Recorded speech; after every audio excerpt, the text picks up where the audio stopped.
ഞാൻ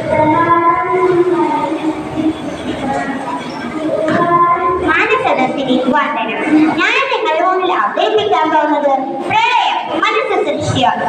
പ്രളയം അത് പ്രകൃതിയിൽ സംഭവിക്കുന്ന ഒരു ദുരന്തമാണ്. ശക്തമായ വെള്ളത്തിന്റെ ഒഴുകിക്കൊണ്ടിരിക്കുന്ന വെള്ളം കൊണ്ടും ഇത് സംഭവിക്കാം.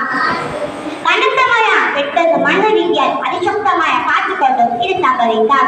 പക്ഷേ പ്രളയം മനുഷ്യ സൃഷ്ടിച്ചതാണോ എന്ന ചോദ്യം നമുക്കെല്ലാവർക്കും ഉണ്ടാകും. അത് സ്വാഭാവികം. അതിന് കാരണം മനുഷ്യർ പ്രകൃതിയെ മാറ്റുന്ന തീവ്രത വർദ്ധിപ്പിക്കാനും ആവർത്തി വെള്ളപ്പൊക്കം കൊണ്ടാണ്. അതിനൊരു ഉദാഹരണമായി വനനശീകരണം അഥവാ ഡീഫോറസ്റ്റേഷൻ ഇത് കൂട്ടാം. മനുഷ്യന്മാർ കാരണം പ്രളയം സംഭവിക്കാം. ഉദാഹരണമായി നേരത്തെ പറഞ്ഞതുപോലെ തന്നെ വനനശീകരണം തന്നെ എടുക്കാം. മരങ്ങൾ വെള്ളത്തെ സ്പോഞ്ചുകൾ പോലെ വിരിച്ചു പിടിക്കും. വെള്ളത്തെ മാത്രമല്ല മണ്ണിനെയും.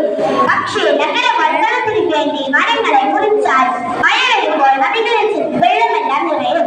ഈ കാരണം കൊണ്ടും പ്രളയം സംഭവിക്കാം.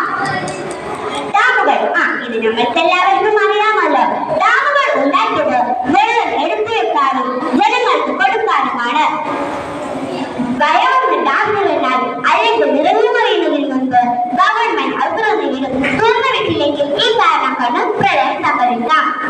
പ്രളയം അത് പ്രകൃതിപരമായി നടക്കുന്ന ഒരു ദുരന്തമാണെന്നാണ് കണക്കുകൂട്ടുന്നത്. പ്രളയം പെട്ടെന്ന് വരണ്ട സ്ഥലങ്ങളിൽ അത് തീവ്രമായി വെള്ളം വന്നു നിറയും. ഈ കാരണം കൊണ്ടും പ്രളയം സംഭവിക്കാം.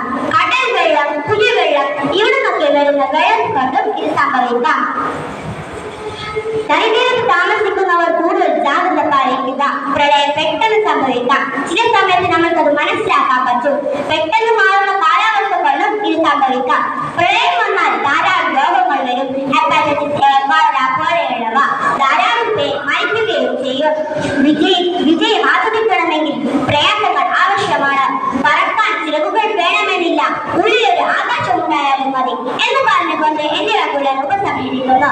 നന്ദി, നമസ്കാരം.